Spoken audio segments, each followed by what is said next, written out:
दोस्तों 2023 में इस साल मां दुर्गा हाथी पर सवार होकर पृथ्वी लोक में पधारेंगे। शास्त्रों में वर्णित है और मान्यताओं के अनुसार अगर शारदीय नवरात्रि पर यदि माता दुर्गा का आगमन उनके वाहन सिंह पर नहीं बल्कि हाथी पर होगा तो मान्यता है कि माता दुर्गा का हाथी पर सवार होकर आना बहुत ही शुभ और कल्याणकारी माना जाता है। जीवन सुखमय हो जाता है। भक्ति का भरपूर लाभ भक्तजनों को मिलता है। दोस्तों, इस बार नवरात्रि पूरे 9 दिनों तक मनाई जाएगी। न एक भी दिन कम न ज्यादा, पूरे 9 दिनों तक मनाई जाएगी। मां शेरावाली की विशेष रूप से पूजा आराधना की जाएगी। शारदीय नवरात्र का महापर्व इस बार 2023 में 15 अक्टूबर दिन रविवार से शुरू होकर 23 अक्टूबर सोमवार के दिन समाप्त होंगे। ऐसे में शारदीय नवरात्रि पर माता दुर्गा की कृपा पाने के लिए कलश स्थापना का शुभ मुहूर्त है। 15 अक्टूबर को दिन में 11:44 से दोपहर 12:28 तक कलश स्थापना का शुभ मुहूर्त रहेगा। तो आइए दोस्तों, जानते हैं नवरात्रि में क्या नहीं खाना चाहिए और कौन सा फल खाना आवश्यक है और क्या नहीं पीना चाहिए। आज हम विस्तार से आपको बताएंगे। दोस्तों, शास्त्रों के अनुसार बताए गए भारत में चाहे किसी भी प्रकार का व्रत या त्योहार क्यों ना हो, उनसे जुड़े नियम का पालन करना अति आवश्यक माना जाता है, क्योंकि जो मन के मुताबिक किया जाए वो संघर्ष नहीं कहलाता। कहा जाता है कि मनोकामना को पूर्ण करने के लिए थोड़ा सा संघर्ष यानी कि तपस्या तो करनी ही पड़ती है। इसीलिए ऐसी मान्यता है कि हर पूजा विधि और सभी व्रत पूर्ण विधि विधान से किया जाना चाहिए, तब आपको व्रत का पूर्ण लाभ फल मिलता है। आपकी सभी मनोकामना पूर्ण हो जाती है। इसीलिए हर शास्त्र यही कहता है कि सच्चे दिल से अगर आपके मन में ईश्वर के प्रति श्रद्धा हो तो पूजा पाठ का सारा फल मिल जाता है, और अगर मन में ईश्वर भक्ति के प्रति शंका हो तो उस मनुष्य को कई जन्मों तक सुख नहीं मिलता। भागवत गीता में भगवान श्री कृष्ण ने स्वयं कहा था, जो मनुष्य सच्चे हृदय से ईश्वर को पुकारता है तो उसका नाता उस शक्ति से जुड़ जाता है जिसे आपने सच्चे हृदय से पुकारा था।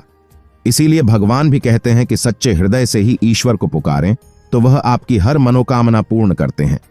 कई लोग ऐसे हैं जो भगवान के सामने घंटों पूजा पाठ करते हैं तथा रोते हैं, फिर भी भगवान उनकी कभी नहीं सुनता। दरअसल जब आप सच्चे मन से ईश्वर को पुकारते ही नहीं हैं तो भला आपकी पुकार कैसे सुनेंगे। दोस्तों, ये तो थी वो बातें जो भक्त और भगवान के बीच की है।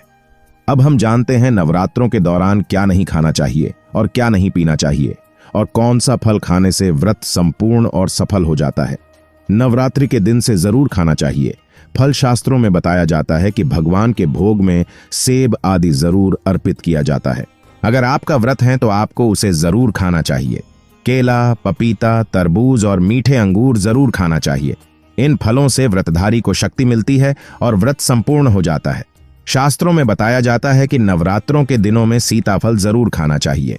सीताफल खाने से बीमारियां हैं जो खत्म हो जाती हैं। माना जाता है कि नवरात्रों के दिनों में सीताफल का घर में प्रवेश होना बड़ा ही शुभ माना गया है। सीताफल खाने से नवरात्रि का व्रत सफल हो जाता है, क्योंकि इसमें माता सीता का आशीर्वाद मिला हुआ होता है। नवरात्रि के दौरान इसे जो भी खाता है उसे दुखों का सामना नहीं करना पड़ता। सीताफल आपको जरूर खाना चाहिए। दोस्तों, नवरात्रों में व्रतधारी को डिब्बा बंद जूस नहीं पीना चाहिए। उसमें कई केमिकल मिले होते हैं जिसके कारण आपका व्रत टूट सकता है। जब भी आप फलों का जूस पिएं तो याद रखें उसमें नमक नहीं डालें, नहीं तो व्रत टूट जाएगा। साथ ही साथ जूस में बर्फ भी नहीं डालना चाहिए। फलों का सादा जूस पीने से व्रत सफल होता है।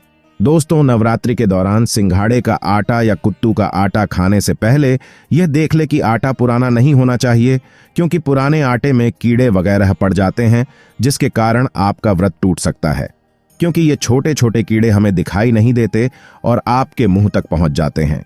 ऐसा आटा खाना मतलब कीड़े मकोड़ों का मांस खाने के बराबर माना गया है।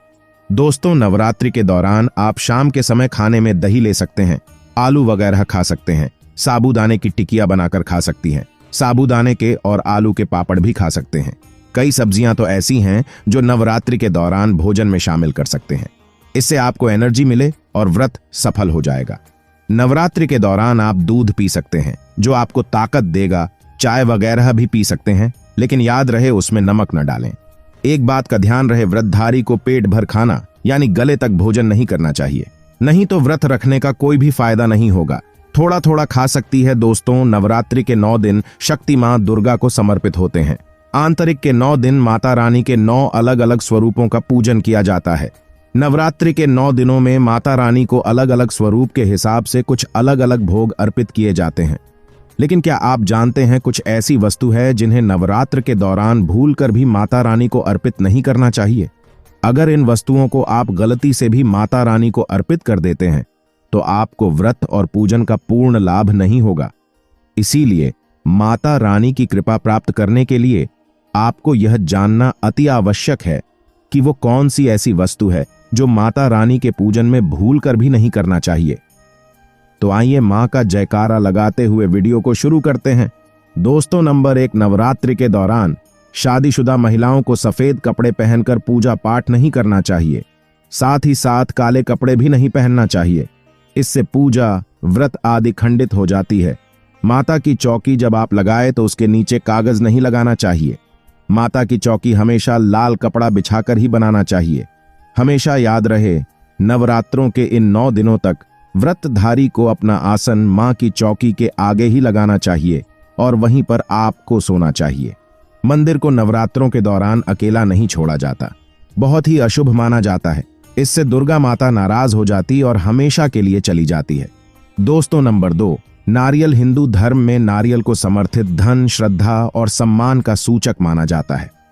नारियल को श्रीफल भी कहा जाता है। नारियल को सुख समृद्धि में वृद्धि करने वाला माना जाता है। नारियल का हर मांगलिक कार्य में विशेष महत्व होता है।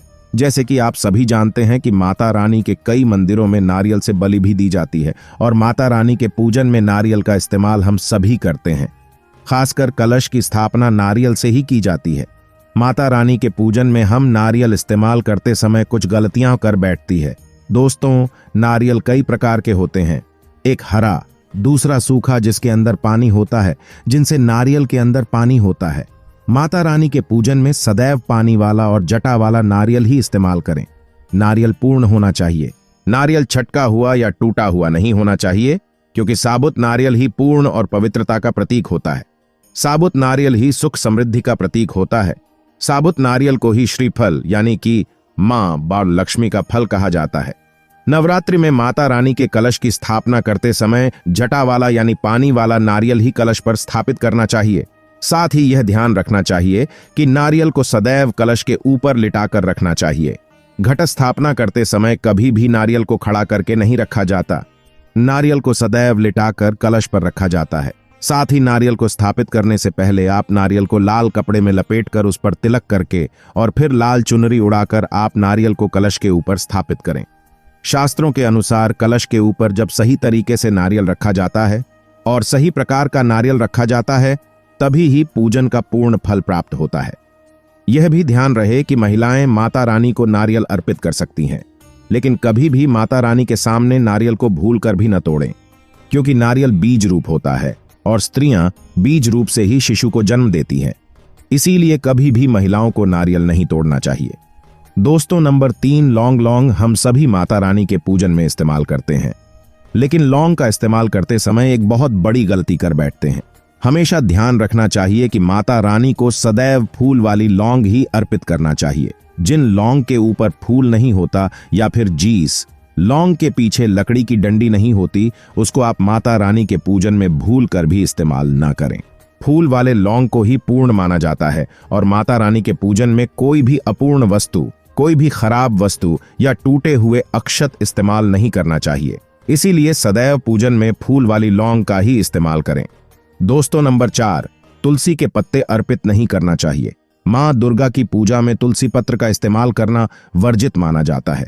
तुलसी पत्र के अलावा आंवला भी माता रानी को अर्पित नहीं करना चाहिए और दूर वो भी माता रानी को अर्पित नहीं करना चाहिए। दूर्वा भगवान श्री गणेश को अति प्रिय है। नवरात्रि में आप भगवान गणेश को दूर्वा अर्पित कर सकते हैं। भगवान विष्णु जी को तुलसी के पत्ते अवश्य अर्पित कर सकते हैं, लेकिन माता रानी को भूलकर भी तुलसी के पत्ते या दूर्वा अर्पित ना करें। माता रानी को सफेद फूल भी अर्पित ना करें। माता रानी को सदैव लाल रंग के फूल अर्पित करने चाहिए। लाल रंग के फूल माता रानी को अति प्रिय है। खासकर माता को गुड़हल और कमल के फूल अति प्रिय है। शास्त्रों में बताया जाता है कि घर में माता रानी की 2 या 3 मूर्तियां या फोटो नहीं होने चाहिए। इस बात का भी आप विशेष ध्यान रखें कि माता रानी के पूजन में कोई भी खंडित चीज इस्तेमाल ना करें। पंडित चीज जैसे कि छत का हुआ या टूटा हुआ दीपक या फिर चटका हुआ कोई बर्तन। साथ ही यह भी ध्यान रहे कि लोहे के और प्लास्टिक के बर्तन आप माता रानी के पूजन में इस्तेमाल ना करें, क्योंकि प्लास्टिक के चाइनीज बर्तन हड्डियों के पाउडर से मिलकर बनते हैं। ऐसा ना करें, ऐसे बर्तनों को माता रानी के पूजन से सदैव दूर रखें। माता रानी को जो कुछ स्थापित कर रही है उन्हें सूंघे नहीं। सूंघ लेते हुए फूल या गिरे हुए फूल या फिर मुरझाए हुए फूल माता को अर्पित न करें। दोस्तों, कमेंट बॉक्स में लिखें जय माता दी। जानकारी पसंद आए तो एक लाइक जरूर कर दीजिए, और इस वीडियो के संबंधित और नवरात्रि के संबंधित आपके पास कोई भी सवाल या कोई भी प्रश्न हो तो हमें कमेंट बॉक्स में जरूर पूछें। फ्रेंड्स, अगर आपको हमारे द्वारा दी गई ये सभी जानकारियां पसंद आई हो तो आप हमारे चैनल को सब्सक्राइब, लाइक और शेयर करना ना भूलें। धन्यवाद।